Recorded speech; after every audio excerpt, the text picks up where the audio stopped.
一位种植户发信息说：“凯哥，我现在大棚建好了，苗也定好了，就差快种植番茄了。怎么种番茄才能高产？”我们看这个粉丝比较有意思。在我们搞种植之前呢，一定先搞懂种植技术，然后你才决定去种什么作物或者是什么时间种。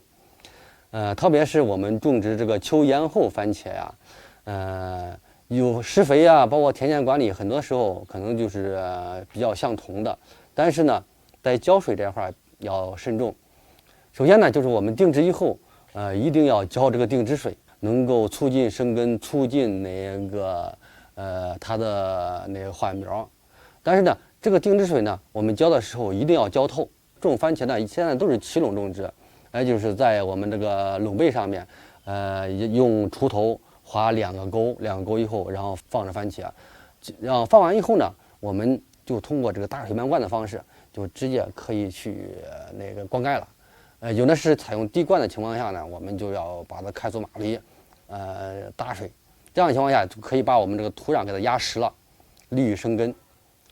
第二个呢，就是在我们这个定植水浇完5天以后，因为我们种植的时候温度还比较高，这5天以后呢，我们要再浇1次水。这个时候呢，建议我们种植户加上那个生根类的充施肥，好比说是氨基酸的或者腐殖酸的，包括那些生物菌的，有那个充施肥呢，都可以用，去充实1次。这一次呢，加上这些物质呢，因为缓苗基本上已经快结束了，这时候呢，关键一点就是开始诱发新根，能促进这个根系的那个多发。第2次水浇完以后呢，我们要记着要划出1次，划出1次，一个目的就是说是为了保墒。第二个呢，让我们这个水分下沉以后呢，才能诱导我们这个根系往下扎。这是第2水。第3水呢，建议我们就是在第2水浇完15天左右的时候，去浇1次水。这次水呢，建议我们种植户呢就要采用小水了。但是我们要注意这个时候温度还是比较高的，叶片的蒸发量比较大，所以说第3次浇完水以后，就进入了正常的浇水状态。我们一定要去及时观察我们土壤的旱情，并且呢，浇水就开始采用小水勤浇的方法了。建议我们在第3次浇水以后，包括第3次水，肥料就要跟着走了。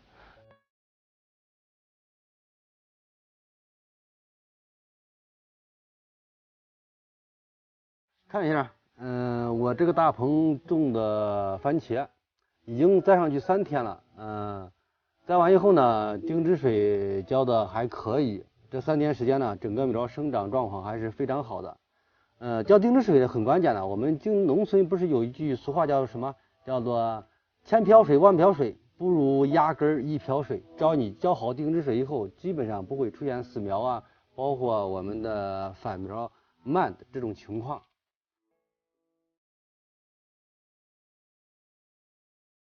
接下来就是最关键的1水了，就是我们常说的缓苗水。首先呢，我们缓苗水什么时间浇呢？正常情况下我们不要浇得太早。有的人说了，我定植水浇完以后，我明显的看着这个垄沟里面这个地表已经干了，是不是就该浇这个缓苗水了？实际上你地表干了，不代表我们地下5公分到10公分这个位置它这个没有水分。正常的情况下，你像这种天气，1个礼拜以后才要去再浇这个缓苗水。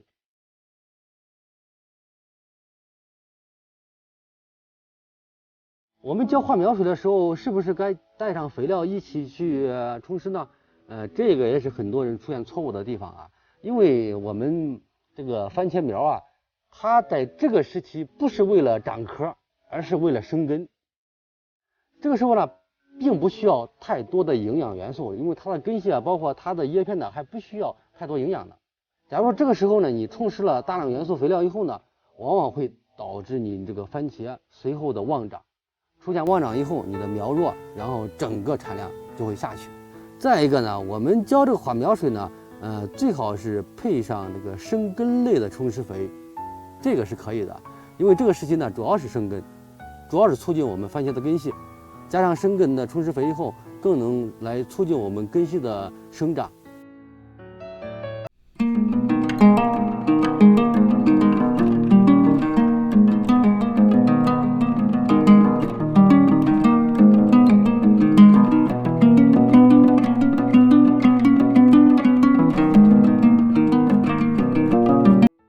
Hello， 大家好，我是赵月。再过几天呢，咱这个番茄呢就要开始育苗了。但是这个苗期促倒病却是一个令人头疼的问题。现在育苗主要有2种方式，一种是学盘育苗，另一种是苗床育苗。这2种育苗方式使用都是比较广泛的，但是常规的苗床育苗不利于预防这个促倒病，尤其是发生过促倒病的地块。促倒病发病初期是在这个幼苗的茎基部出现这个水蛭状的病斑。然后就会变成黄褐色，最后干缩成一条线状。但是这个初期不倒伏，就是白天先萎蔫，夜晚会恢复，然后重复个2到3天才会出现倒伏这个情况。潮湿的时候，这个发病部位是有这个白色霉橙或者是有腐烂状况发生的。根据咱们这个番茄促倒病发生的规律，除了用双霉威、清库利克、吡唑霉菌酯防治之外，还要注意这个苗床环境的调控。除了保证每天有足够的光照之外，温度最好是控制在22到30度左右。温度高的可以采取遮阳措施。常规育苗可以用甲双鄂镁灵加这个多菌灵拌这个药土，撒在这个苗床上，先撒1/3，浇水播种之后再用这个药土覆盖，可以防治这个80%的病害。学盘或者是营养波育苗的话，做好这个基质和有机肥的消毒处理。药剂跟刚刚我说的那个一样，也是多菌灵和这个甲双灵。然后苗床发现这个单个病株的时候，要及时拔除，避免这个传染。这里是农业视角，以后每天都会为大家更新在大棚里的日常和一些农业技术，喜欢的话记得点个赞哦。Hello， 大家好，我是赵月。咱们夏季种植番茄遇到的最大的问题，基本上就是高温多雨这2个了。尤其是每次下完大雨之后，这个地里边的积水很容易造成咱这个番茄的死壳啊、烂根这种现象出现。对于这种方式呢，咱们管理上我给大家提个3点建议。第一个就是追肥，咱们每隔半个月追一次，然后就是每次追施3到4公斤的尿素，挂果之后呢，追个6公斤的硫酸钾，这个可以提高咱这个棚果。另外就是叶面再配合喷施一些磷酸二氢钾。还有一方面，因为咱夏季高温多雨，比较容易出现这个真菌性的病害，所以咱们应该提前喷施这个双尿锰锌加这个多菌灵进行预防。对于病毒病这些病害呢，我建议大家就是用一些杀虫剂，就像吡虫林、异丙维这之类的，然后再加上这个香菇多糖或者是氨基寡糖素进行喷雾，可以预防这个病毒病的发生。另外，咱们干旱的时候不要急着浇水，一定要在下午6点之后进行浇水，就是土温降低之后再浇水的话，不会导致这个根系受损。大家在夏季番茄的管理上有什么好办法，可以在视频下方进行评论留言。Hello， 大家好，我是赵月。本来这个下雨是个好事情，可是却把小李给愁坏了。原来小李种的番茄在大雨过后，竟然陆续出现了萎蔫的症状，打了叶面肥也不见恢复，还被媳妇儿埋怨了一通。说他就知道瞎捯饬，一点技术都不懂，还学别人搞种植。可是气归气，这番茄马上就要挂果了，可不能就这么糟蹋了呀。其实下雨之后出现这个植株萎蔫这个症状，多发生在夏季。这个时候呢，普遍温度比较高，下雨之后天一晴，水分蒸发量急剧上升，很容易造成这个植株的枯萎萎蔫。我们可以在雨后骤晴这种天气进行遮阳网覆盖，减少蒸腾量，或者及时排水、中耕松土，避免因根系呼吸不良导致这个青枯病、茎基腐病的发生。从查3年以上的地块需要多加留意，不可随意喷施植物生长调节剂，可以避开温度高峰期，喷一些清水，有助于植株的恢复。前2天呢，一个种植户啊，种的是番茄，给我发信息说：“柴哥啊，今年咋弄呢？现在是一个大棚的番茄，几乎半个大棚就出现了番茄裂果的现象，不知道是什么原因造成的。实际上呢，引起番茄裂果原因很多，好比说夜温过低，好比说长时间处于低于12度的这个夜温，但是很多人说了，还是现在这种天气不可能啊，也就是说，柴哥你别扯了。但是呢，大家知道以后呢，你以后在种植冬茬番茄的时候，你不至于再出现番茄裂果。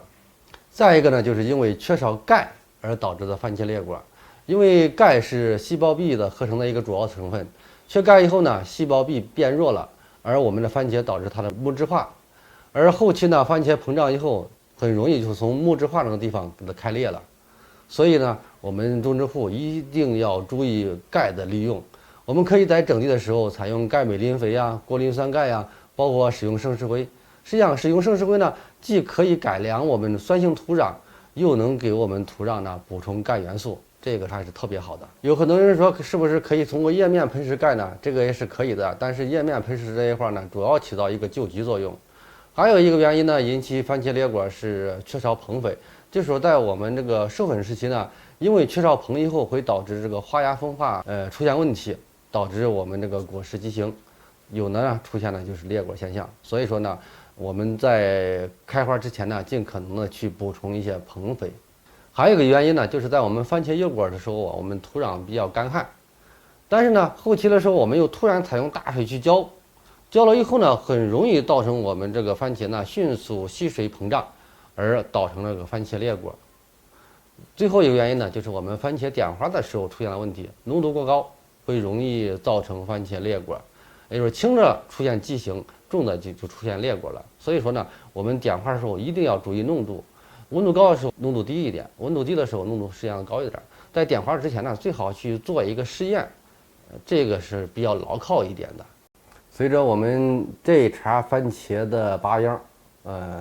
大棚彻底是进入了一个休闲期。我们很多番茄种植户可能就在说了，总算可以松口气儿，可以休息一下了。